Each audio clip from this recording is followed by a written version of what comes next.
Hi guys, it's Helen here and welcome to day one of my Christmas in July series.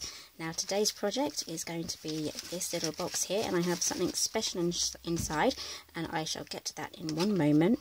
If you are new to my channel, hi guys, welcome to my channel. I hope you enjoy this new series, and if you do actually like this Christmas in July stuff, I do have a series from last year. The playlist will be on my channel and it's quite easy to find, so do check that out. Okay, so moving on to today's project, I have a box here and I have a black ribbon here, and I'm just going to take this off just so you can see what's inside. We have a mini bottle of wine, so you can put a mini champagne bottle in there. This one is Prosecco, and I believe these bottles here are quite standard, so hopefully you'll be able to grab yourself one of those bottles. Okay, so I've made this box from craft cardstock. I have a little sample here, and it has a sort of a shiny side, which was the side that I made the gold. So how did I make the gold? I used Nouveau embellishment mousse in Indian gold, and I applied it using one of these sponge daubers. Now this one is from Ranger. It's a mini blender thingy bob. Okay, so today we're going to be making a silver version. So I've made some examples to show you on what they look like. So on the craft cardstock, the silver, well, the gold looks like this, and the silver will look like that. So you can go for the silver, so you can still see some of the craft cardstock coming through, and on the black, this is what the silver looks like. So the black still shows through, and I have the gold here as well. Okay, so I have all my pieces cut out here, and don't worry about writing any of the measurements down. They're going to be on my website, and the link for that will be down below. And if you hear any power tools, my neighbours are out in force today, cutting their hedges and having new roofs fitted, so yeah, just bear with me. Okay, so we're going to be using pure platinum for this one. So we're staying with the craft cardstock. I've got my mini blender. So on this craft stock, there's a sort of a shiny side and then a matte side. So we're going to be working on the shiny side. So just load up your sponge like so, and then just start sponging.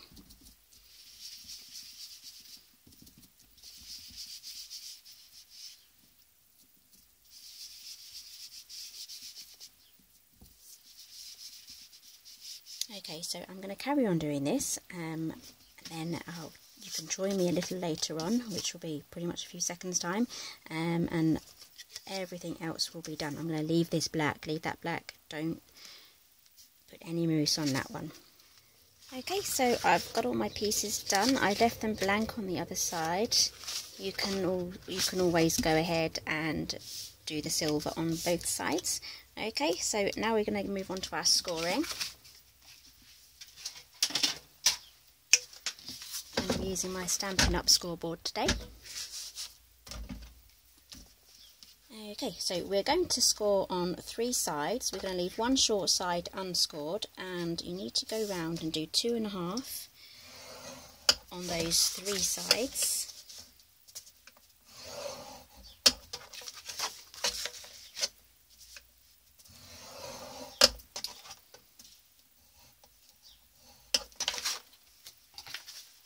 This is our side piece. 3 sides again. We're going to leave one of the long corners, sorry, the long side unscored. So we're going to go and do 1/2 inch on one of the long sides, and then 2.5 inches on either side on the short. Okay, so that's our side piece done. Now moving on to the lid. Now this piece has been cut with an extra 1/16 of an inch on two of the sides. Don't worry about writing them down, it's all on my blog. Okay, so we need to score at 1 inch on all 4 sides.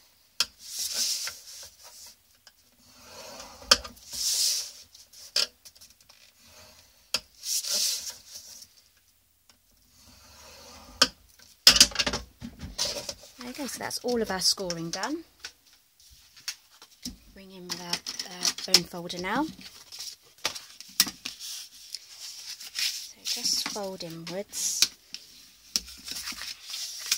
Okay, some of the paint may come off onto your bone folder, so after you've completely finished this project, give it a quick wipe down, just so that it doesn't transfer onto your next project. That would not be a nice thing to happen.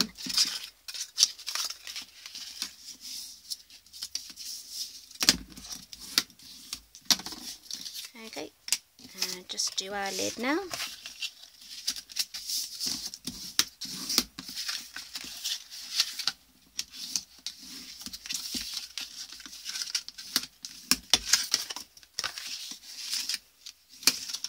Okay, so now we can get cutting on our, I had to grab my snips there. Okay, so we're going to start with the base first. Okay, so this straight line here, we're going to cut to, I'm going to turn it round actually, it might be harder for you to see, but okay, so we're going to cut to the right hand side of the score line and make it as straight as possible, because this is going to make our corner of the box. So now this is going to be on the inside, so we can taper that off, and we're cutting off completely the score line and pull that downwards, and that should come off quite cleanly. If you pull it the other way, it may tear up there. Okay, so just trim that side off. Now do the same on, oh, that hasn't got corners, on these two, and I will be back again to show you what to do on this piece here. Okay, so we're going to do the side piece now. We're going to keep this centre piece here, and we're going to get rid of this side and this bit here. So we're going to taper in our edges first, just like that. So this is the bit we need to keep, and then the rest can go. So keep your lines as straight as possible. Well, actually, no, I don't think it matters on this side because it's going to be on the inside and we're going to taper them. So you don't have to be so careful here. Okay. Now we need to taper in our sides. Just like that, just so that it fits together nicely inside the box.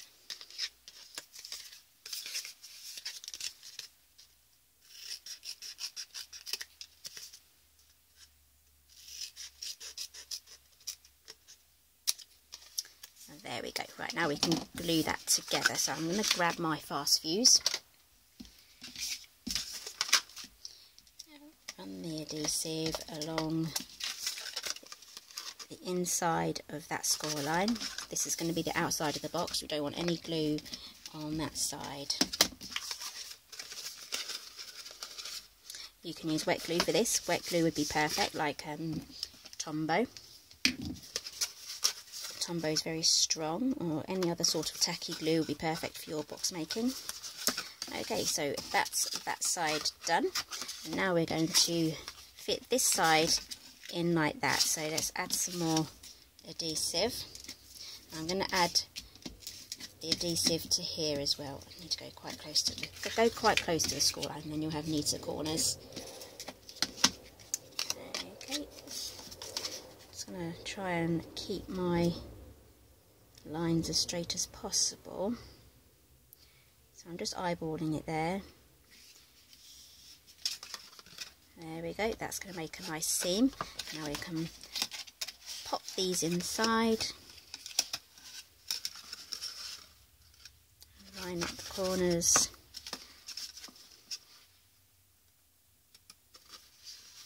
Okay, so there's our box made. If it does start to come apart, just add some wet glue and you should be good to go. So quickly do the lid.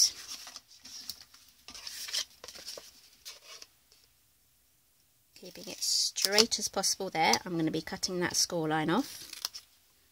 Pull that down and then taper that.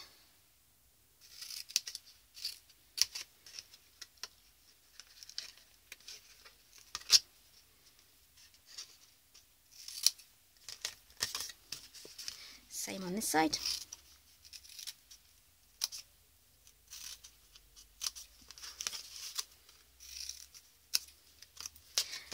It's gone quiet outside. Maybe the builders are having a tea break. Maybe I should go out there next time with cups of tea and a plate of biscuits and say, can you be quiet for 10 minutes? There we go.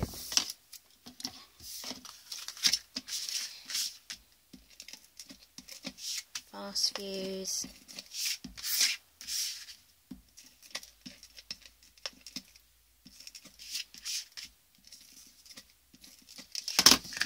Quickly put this together. So these boxes are really easy to put together, easy to make, fast as well.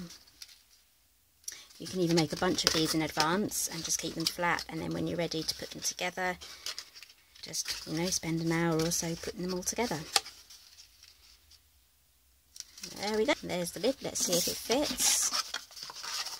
There we go. Oh my goodness, I made that too big. Okay, I will go off camera, I will fix that, and I shall be right back.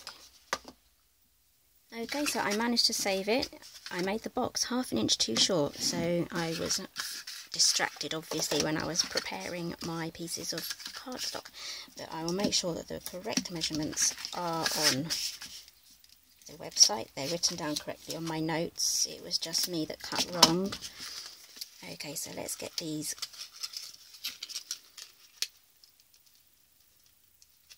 stuck down. So there's going to be a little line there, but it's not going to be very noticeable.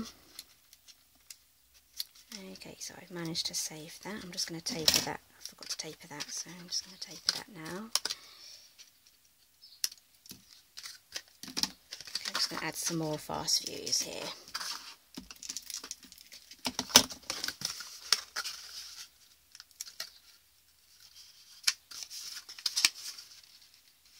Okay, box saved, and luckily this still fits in there, so phew, box rescued. Let's hope this fits on now. There we go. Bit of a tight fit, but that goes on nicely. Okay, so moving on to our stamping. I have used Merry Mistletoe from stampin'Up. Now that is new in the annual catalogue this year. It just came out in June, and it comes with lovely coordinating paper as well, but we're just going to be using the stamp set today. So let's get our, here's all my spare pieces. Right, so this measures 2 by 3 and this measures 2 by 2.5. So I've used the scallop topper punch here, also from stampin'Up. So pop that in. I've done the black one already, so now we can get on with our stamping. Got little bits going everywhere.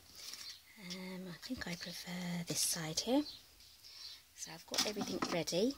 I'm going to be using VersaFine Onyx Black. It's my favourite black ink. It's very juicy, gives you good print as well.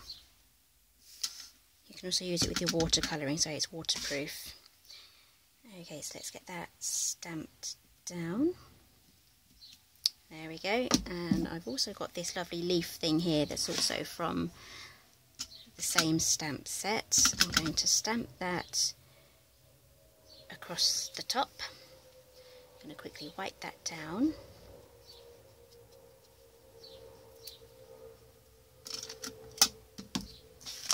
Plane going over now. It's very noisy here today. It's like the noisy neighbourhood. Grabbing my embossing buddy, just lightly put that on because it's black cardstock. Grab your Versamark.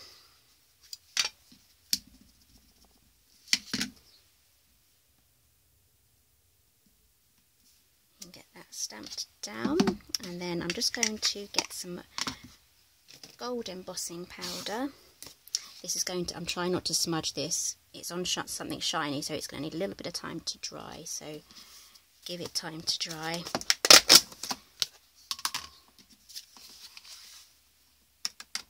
There we go.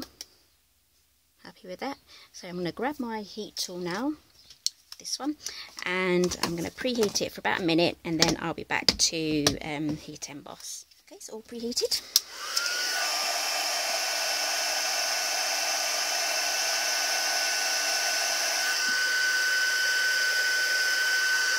Okay, I just gave it a blast behind as well, and that's going to help even out the cardstock from behind. As it kind of curls this way, you go from behind, it kind of curls back again. Just a little tip there, so I'm going to leave that just to cool down before I wipe the rest of that powder off. Okay, so I've let this top section here dry off a bit more. I gave it a quick blast with my heat tool, and this is set now, so I've just given that a quick wipe down. So I also have this 1/8 of an inch ribbon here from Stampin' Up, and it's in silver. You can also get it in gold. I used it in gold for this one here, so we're going to be making the silver version.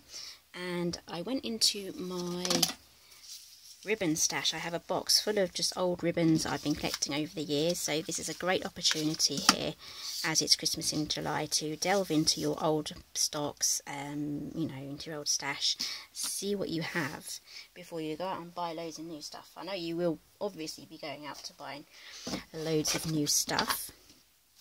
Some tissue paper here. It's also nice for your old stuff to kind of get used as well. Okay, so let's pop that in there. I do have some silver, but it's all packed away, so I would be putting silver in there when I give this away. Okay, pop that on. Nice tight fit. So I found some black satin ribbon in my stash. So we're not going to tie it in a bow because I like the look of a knot. You can kind of create the look of a bow with a knot anyway, so just tie that in a double knot. There we go, and then we can trim that down. So just fold it in half like that, and on the folded side you start at that angle, and then you cut it all the way to the edge, and that should give you a nice snake tongue sort of tail. I'll turn this around. So this is a bow or a knot that you won't untie. It's something that you will probably just want to slide on and off. Okay. And then we have our piece here. Oh, I used gold. That actually doesn't look too bad, actually. I should have used silver. That does not look too bad, actually, the gold and silver mixed together. Okay, so let's grab our ribbon here.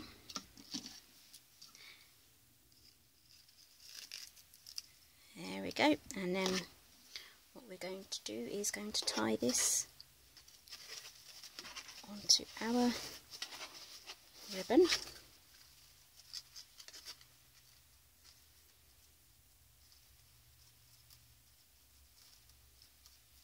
However you wish, you can take both ends and just fold them in to make a knot, or you can just tie a double knot here. Pull that tight. Trim that off. Okay.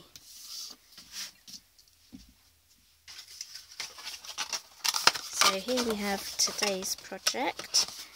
Please visit my blog, all the measurements are going to be on there. Okay, I'm just going to place that there and I'll make sure it's nice for the photographs. So thank you for joining me today. This is day one. I do have another mini champagne project coming up. It's like this one but bigger and better. That will be on day 3. So if you don't want to miss any of the episodes in this series, please do subscribe to my channel, and I'll see you again tomorrow.